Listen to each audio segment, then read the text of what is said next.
Hello, good evening, everybody, and thanks for being here. So welcome to this review of the year 2022. So this slideshow is going to be celebrating all the good work that's been done by current and retired athletes to safeguard our future on this planet.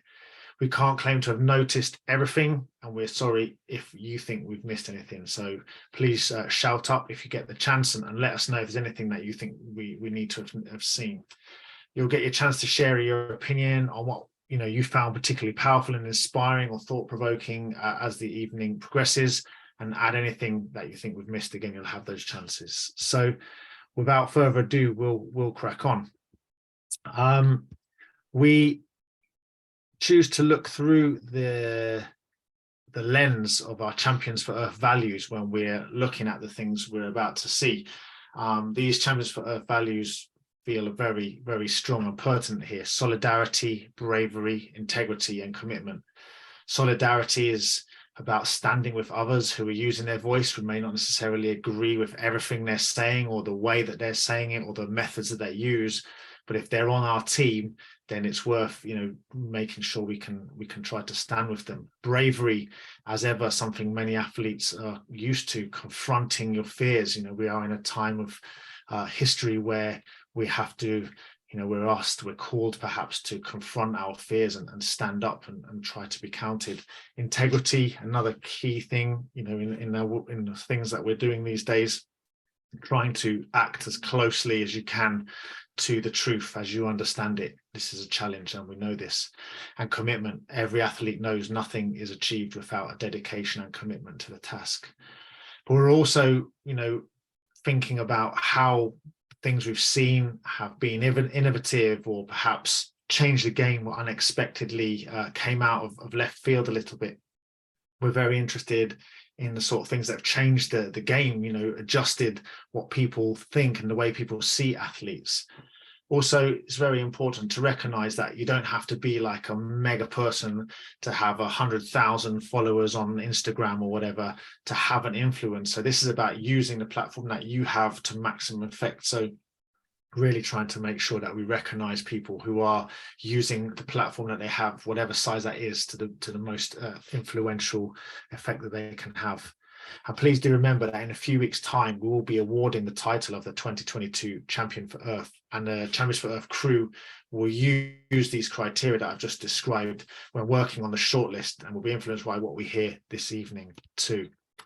So the first slide of this is some of the incredible personal challenges with a message of environmental progress that we noticed. So first one was Lewis Pugh, got a lot of publicity. The ultra swimmer got a lot of publicity on the back of his efforts before COP27, and we're hoping to hear a little bit more from Lewis at some point in the future.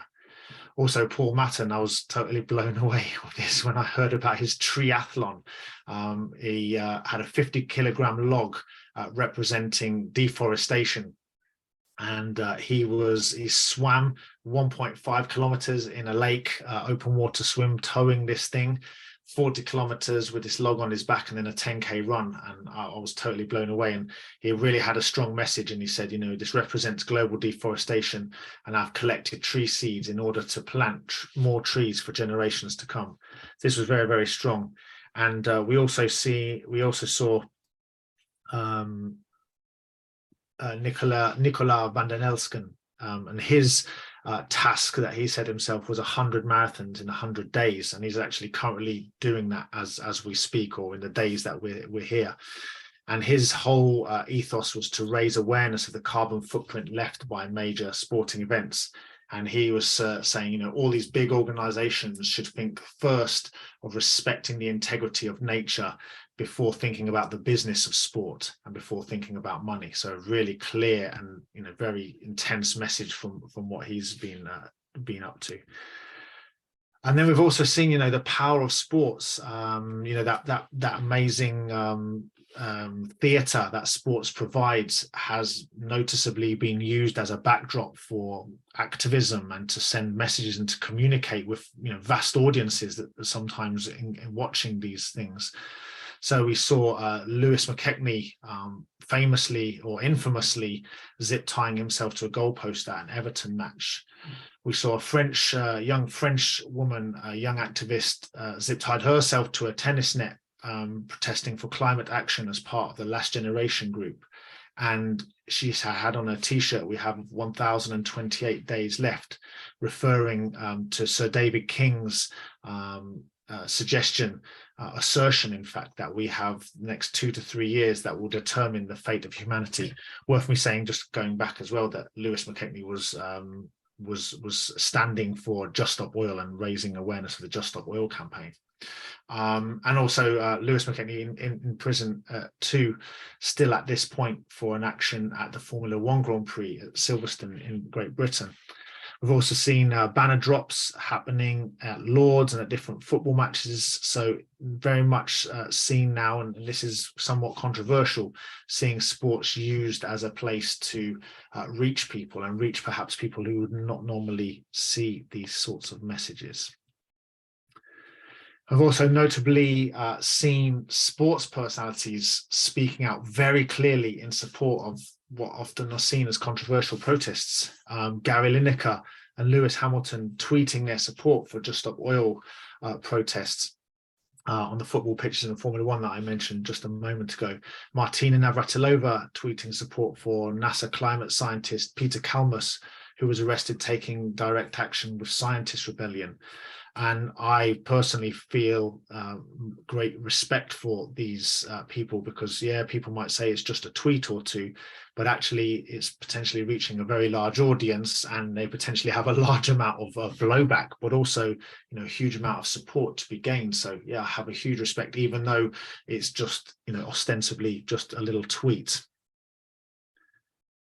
Interestingly, we have seen some really big names, some quite global brands actually becoming much more outspoken. Sebastian Vettel was a notable example here. He staged a very cutting mini protest in what is his final season in Formula One. He staged this cutting protest in the Miami Grand Prix with his helmet and a T-shirt suggesting that the venue would be underwater in future years if CO2 emissions aren't reduced. And he also used his retirement kind of announcements to really highlight the issue. He spoke very clearly about his internal conflict and how he was finding it difficult to reconcile what he was doing with the science as he understands it and what is coming down the line. It was really interesting to see he kind of really handled the kind of boring and usual hypocrisy attacks about him and his carbon footprint and his history. And he just explained, from his heart how he felt and where he's at right now. And sometimes that's all you have to do, because very often people watching are in a similar position. They don't quite know what to do. They're not sure of their standing, and seeing someone like this standing up and speaking out is very empowering. That's a really strong aspect of being a champion for Earth, I would suggest. We also saw Adepitan, who is really, I think, close to becoming a national treasure. He's certainly very identifiable and well known to many people in the UK, at least. He's a Paralympian. He played at the 2004 Summer Paralympics in Athens, and he secured a bronze medal. And he's been around quite a few different places, but he made a really strong documentary with the BBC called Climate Change, Ade on the Front Line. And he's also been a facilitator of the Climate Crisis Advisory Group set up by Sir David King. So he really is getting out there on a very strong message. And we're hoping one day we might get to find out a bit more and speak to him a little bit more. And I'll pass over to Laura. Yeah, thank you, Etienne. Great. Actions happening already that you've explained. So first up from my side, Andy Symonds, the British trail runner. He qualified for the World Championships this year, but they're being held in Thailand. He's been working really, really hard on reducing his own personal carbon footprint, and it didn't sit well with him that one flight could blow out all the hard work that he'd done to reduce his emissions.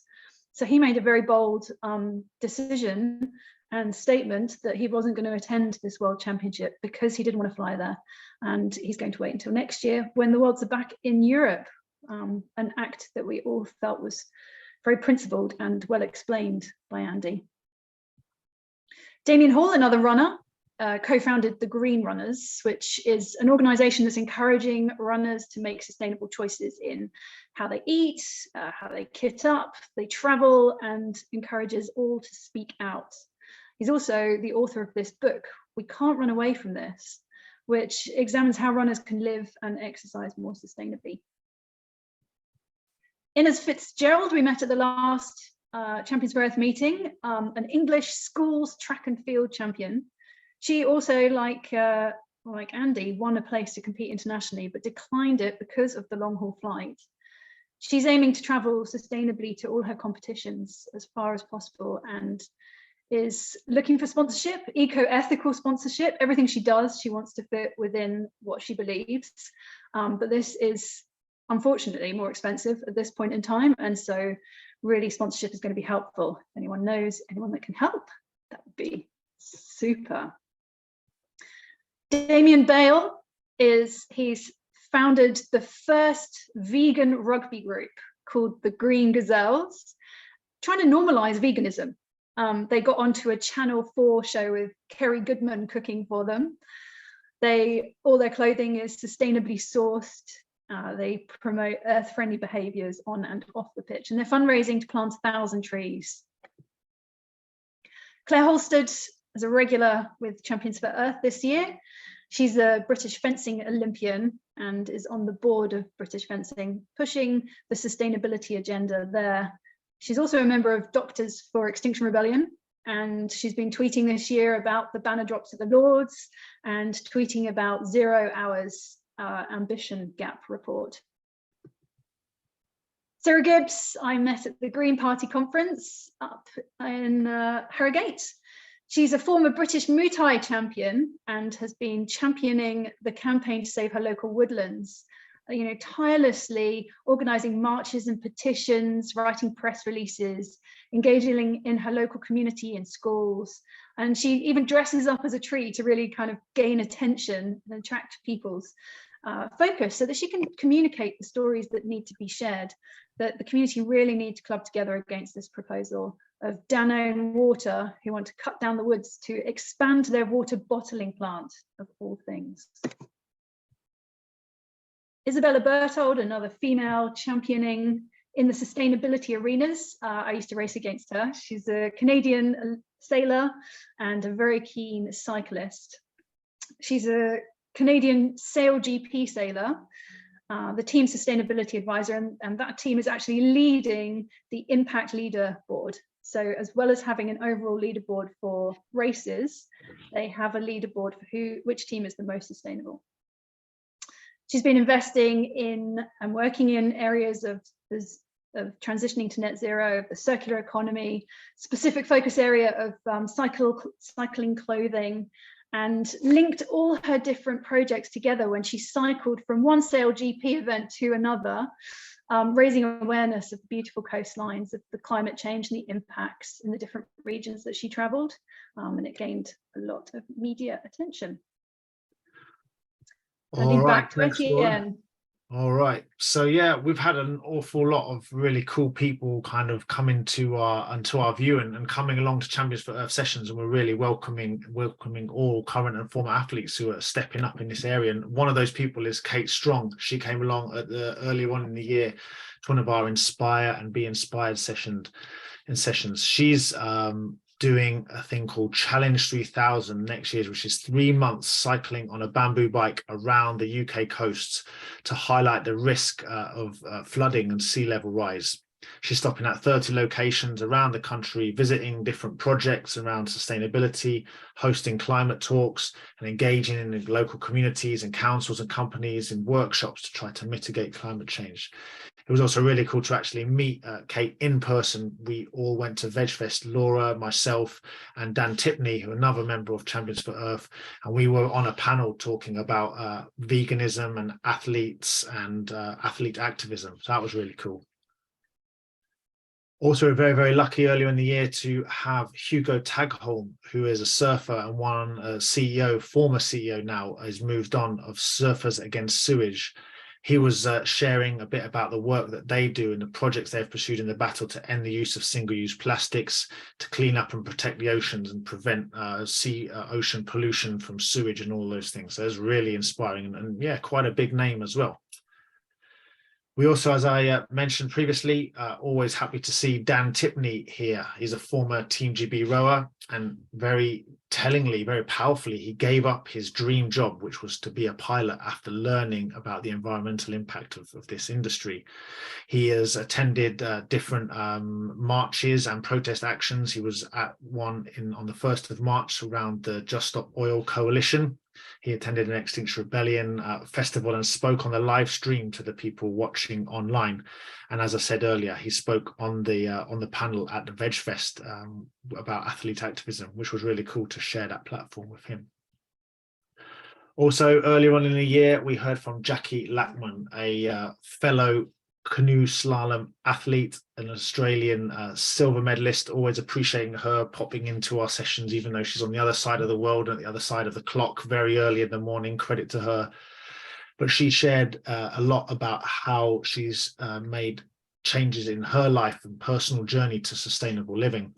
And very, very powerfully, it was really very moving, actually. And as I say, I can feel myself, remembering it really powerfully about her experience of the flooding that happened at the start of the year in New South Wales. Thankfully, she herself was not flooded, but she was right next to the areas that were, and really saw at first hand the damage and the destruction that climate change is bringing onto the world. We have to give a little shout out to our Champions for Earth co-founder, Dave Hampton. He has been busy as usual with an organization called Embercombe, which is a place that is working on the inner growth and outer action for climate campaigners and activists. He's very interested in this way of reconnecting with nature, with each other, and with the self. He's also not averse to a little bit of peaceful direct action himself, and you see a little photo here doing a theatrical action as a climate penitent in his local town. So really proud to have Dave here and still with us as a Champion for Earth. We also have another member of Champions for Earth, Katie Rood. She's going to be speaking a little bit later, but she has been very, very busy. A current football athlete, female football athlete. She's on the board of trustees of Football for Future. She also was part of the Southampton Football Club's Halo Effect, an ambassador for that project. And she appeared in the Sky documentary Football's Toughest Opponent, which was, a big deal. She also kicked off the One Ball, One World campaign and was the first to sign that ball as it traveled to the Qatar World Cup. And she is an outspoken vegan, and that's always, an interesting and important piece of work to do.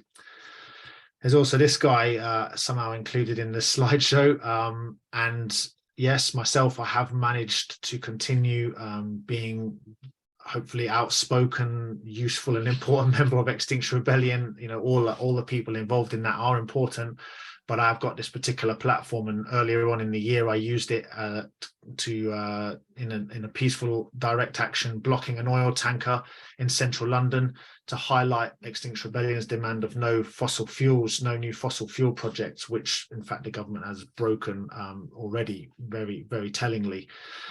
It was also interesting this year because it was the 10-year anniversary of the London 2012 Olympics and the gold medal that I won with my crewmate Tim. There's been a lot of interest and again an opportunity to speak in places that don't necessarily are necessarily very friendly to climate campaigners and activists. So I had interviews with the Evening Standard, the Times, the Daily Mail. And it's really interesting to have that chance where sport gives you a kind of opening and it gives you that platform and perhaps a slightly different starting perspective than an average climate campaigner, perhaps. So I was very proud and hopefully I used that platform wisely and to good effect. Yeah, well, together with Etienne, I recorded podcasts, gave interviews to mainstream media.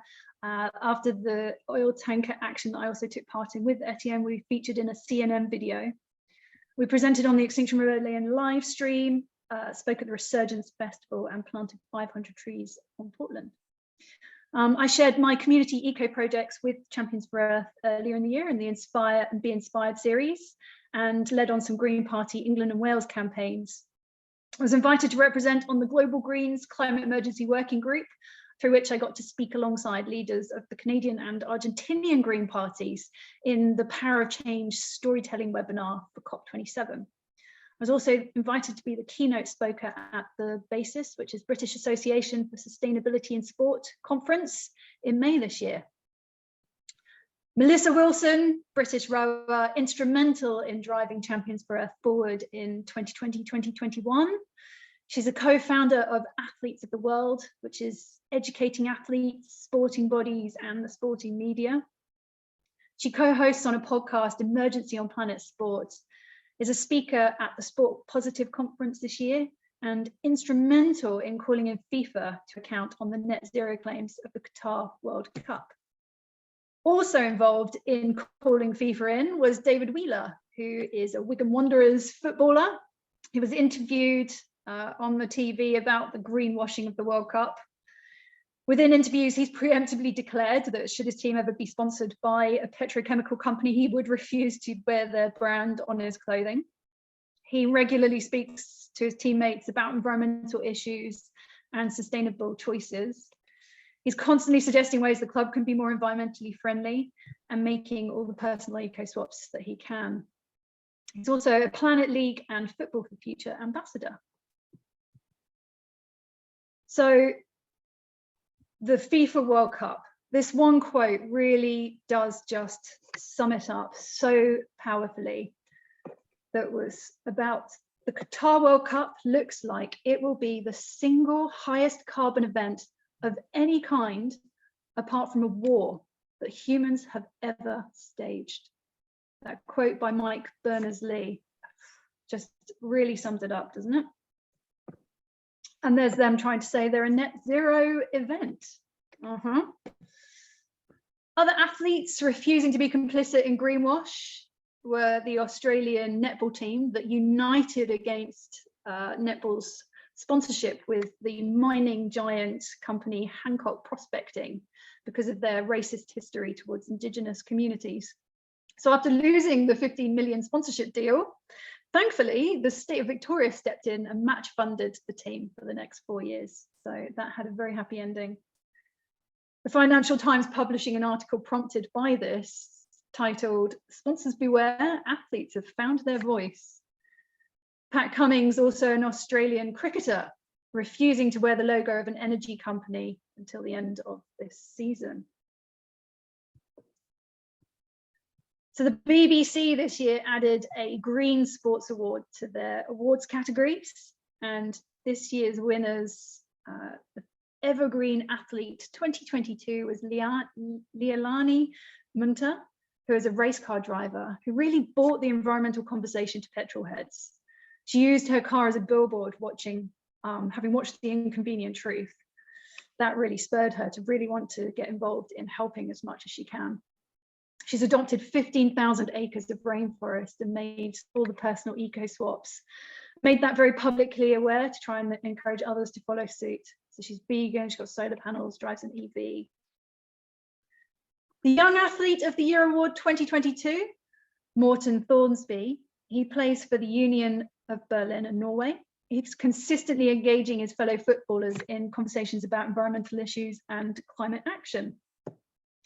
And then the Athlete of the Year 2022 is the former professional Aussie rugby player and team captain who was arrested blocking a coal mine back in 2014, but this year won a seat on the Senate and won purely on an environmental platform. Do watch the videos on the BBC Sport Awards website. They're really inspirational. Finally, footballer Chris Smalling has launched a venture capital consultancy, which is investing in planet-friendly startups. And he was the winner of the Athlete of the Year at the BASIS Sports Awards this year. All right, thank you, Laura. So yeah, that's a real whistle-stop tour. And as I said at the start, you know, there's almost certainly things we've missed, and you know, it's just so much, and it really does feel like, you know, athletes are finding their voice and beginning to step up, and we're hoping to support more of them and more of you to do this, and also to keep stepping up ourselves. Just going to leave you with this famous quote that underpins, I suppose, the Champions for Earth's ethos, and it's from Nelson Mandela, an incredible person in his own right. And he said, sport has the power to change the world, it has the power to inspire, and it has the power to unite. And that, friends, is the power that we are hoping to use as Champions for Earth to safeguard our future on this planet. So thank you for watching. Gotta go.